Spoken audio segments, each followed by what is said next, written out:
Electron transport chain chapter 11 lecture 12। Students, बहुत important हमारे पास lecture है। तो आइए देखते हैं किस तरीके से हमारे पास इलेक्ट्रॉन ट्रांसपोर्ट चेन के दौरान जो है एनर्जी बनती है। तो स्टूडेंट आइए इसको समझते हैं। हमारे पास क्या होता है जी, रेस्पिरेटरी चेन्स क्रिब साइकिल के फ़ौरन बाद, क्रिब साइकिल के दौरान जितने भी मॉलिक्यूल NADH के बने हैं वो अपने आप को NAD+ में तब्दील करते हैं। कब? जब वो अपने ऊपर से हाइड्रोजन आयन प्रोड्यूस करते हैं।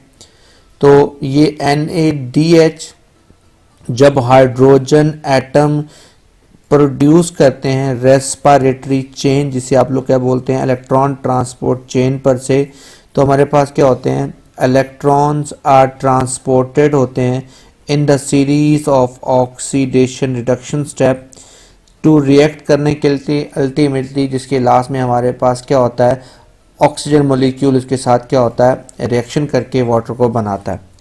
इस सारे ऑक्सीडेशन रिडक्शन रिएक्शन के जो भी सब्सटेंसेस टेक पार्ट करती हैं रेस्पिरेटरी चेन में, वो कितनी हैं? 3 चीज़ें हैं। सबसे पहले हैं जी कोएंजाइम Q पहली, दूसरा हमारे पास सीरीज ऑफ साइटोक्रोम एंजाइम जिसमें साइटोक्रोम A शामिल है, जिसमें C शामिल है, A और A के कॉम्प्लेक्स A3 शामिल है। तो तीसरी इंपॉर्टेंट चीज़ क्या है, मॉलिक्यूलर ऑक्सीजन, जो इस हाइड्रोजन एटम की जो कि सीरीज ऑफ चेन से गुजरेगा और अपनी एनर्जी को क्या करेगा, हाई एनर्जी मॉलिक्यूल ATP में तब्दील करेगा। तो सबसे पहले हम लोग बात करेंगे किसके ऊपर, साइटोक्रोम्स के ऊपर। साइटोक्रोम्स क्या है हमारे पास, are electron transport immediate containing a हैम।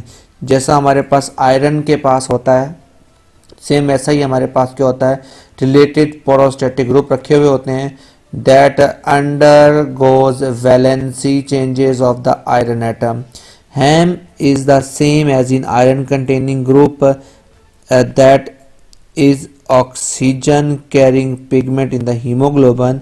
कहता है हैम बिल्कुल वैसे ही है जैसे हमारे पास क्या है, जैसे आयरन होता है, यहाँ पे आयरन वैसा ही होता है, बिल्कुल वैसे ही जैसे ऑक्सीजन की कैरिंग कैपेसिटी होती है हीमोग्लोबिन की, उसके अंदर जो पिगमेंट होता है हीमोग्लोबिन के अंदर आयरन होता है, सेम वैसे ही साइटोक्रोम्स क्या होते हैं, इसको लेकर जाने के लिए ये काम करते हैं। The path of electron in the respiratory chains appear to as a follow. सबसे पहले क्या होता है हमारे पास, कोएंजाइम Q क्या करता है, NADH को ऑक्सीडाइज करता है, और इस सूरत में क्या होता है हमारे पास, जैसे ही यहाँ से हमारे पास क्या होता है, NADH ऑक्सीडाइज होता है, तो साथ ही ATP के मॉलिक्यूल बन जाते हैं।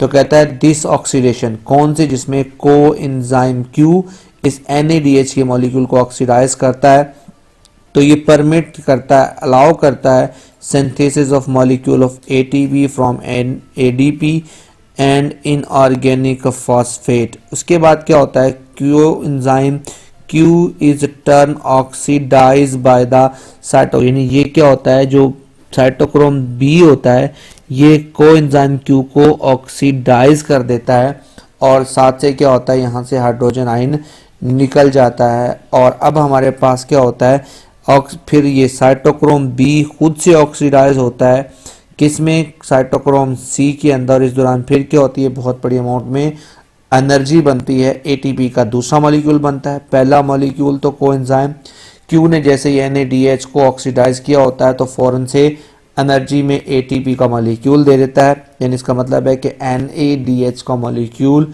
इलेक्ट्रॉन ट्रांसपोर्ट चेन के दौरान टूटता है, तो पहले ये एक मॉलिक्यूल देता है, फिर ये दूसरा मॉलिक्यूल देता है, और लास्ट में जब ये हमारे पास साइटोक्रोम A3 कॉम्प्लेक्स से क्या होता है, ऑक्सीडाइज होता है, तो ये ऑक्सीजन को इस्तेमाल करते हुए साथ ही क्या होता है, ATP के 3 मॉलिक्यूल देता है। यानी NADH जब हमारे पास एक मॉलिक्यूल टूटता है तो इलेक्ट्रॉन ट्रांसपोर्ट चेन पर से गुजरते हुए 3 ATP के मॉलिक्यूल मिलते हैं। तो उन्होंने हमारे पास यहाँ बताया भी है, किस तरीके से बताया कि coenzyme Q is in turn oxidise by the cytochrome B, और फिर वो B जो होता है which is then oxidise by the cytochrome C, यानी B जो होता है ऑक्सीडाइज होता है C से। इस दौरान भी क्या होता है, एनर्जी बनती है।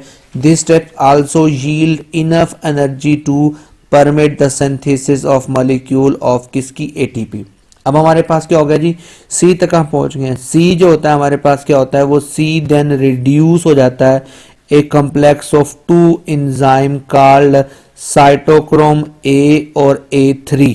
ये स्टूडेंट्स आपको बताया गया कि जो ए और A3 में कन्वर्ट होते हैं। फिर cytochrome A is oxidise by an atom of oxygen. इसमें क्या है, साइटोक्रोम A3 जो होता है वो एक मॉलिक्यूल जो है ऑक्सीजन के साथ ऑक्सीडाइज होता है। चूंकि ये बिल्कुल लास्ट में होता है, ऑक्सीजन की जो होती है इलेक्ट्रॉन नेगेटिविटी जो होती है वो बहुत ज़्यादा होती है हमारे पास।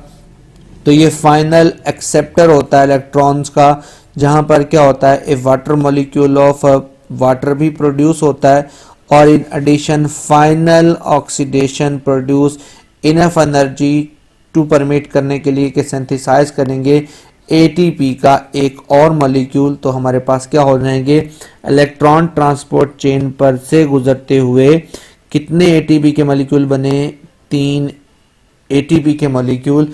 तो इस तरीके से रेस्पिरेटरी चेन से गुजरते हुए ये हाई यील्डिंग जो NADH के मॉलिक्यूल्स होते हैं वो अपने क्या करते हैं, एटीपी के मॉलिक्यूल को कंप्लीट तौर पर बनाते हैं। स्टूडेंट लास्ट में इंपॉर्टेंट बात बताता जाऊं जो ऑब्जेक्टिव में बहुत दफ़ा आती हैं।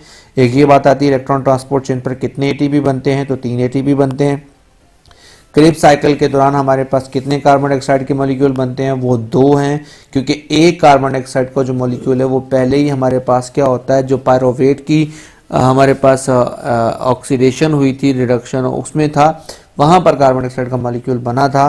तो यहाँ पर हमारे पास कौन कौन से कॉम्प्लेक्सेस किस तरह से ऑक्सीडाइज होते हैं, जो बी होता है वो सी से ऑक्सीडाइज होता है, सी जो होता है वो ए के कॉम्प्लेक्सेस से ऑक्सीडाइज होता है, ये बात याद रखनी है। और कोएंजाइम क्यू जो होता है वो किससे ऑक्सीडाइज होता है, वो हमेशा साइटोक्रोम बी से ऑक्सीडाइज होता है।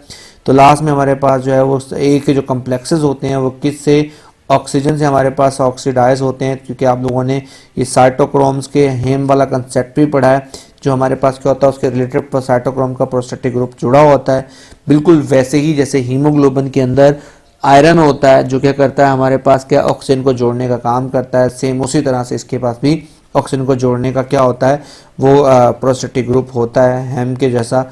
तो क्या करता है, बड़े आराम से ऑक्सीजन को अपने साथ जोड़ता है और पार्टनर के मॉलिक्यूल को बनाता है। आई होप सो स्टूडेंट्स कि आपने सेलुलर रेस्पिरेशन के तीनों step, glycolysis, Krebs cycle, electron transport chain को डिटेल से समझा होगा। आपने इसकी अच्छी तरह से प्रैक्टिस करनी है। ये बहुत इंपॉर्टेंट क्वेश्चन है एनुअल पॉइंट ऑफ व्यू से। इसी कंसेप्ट को डीपली समझना है। कोई भी चीज़ समझनी हो, पूछनी हो, आप लोग रब्ता कर सकते हैं। तो नेक्स्ट लेक्चर में इंशाल्लाह मिलते हैं। तब तक के लिए अल्लाह हाफिज़।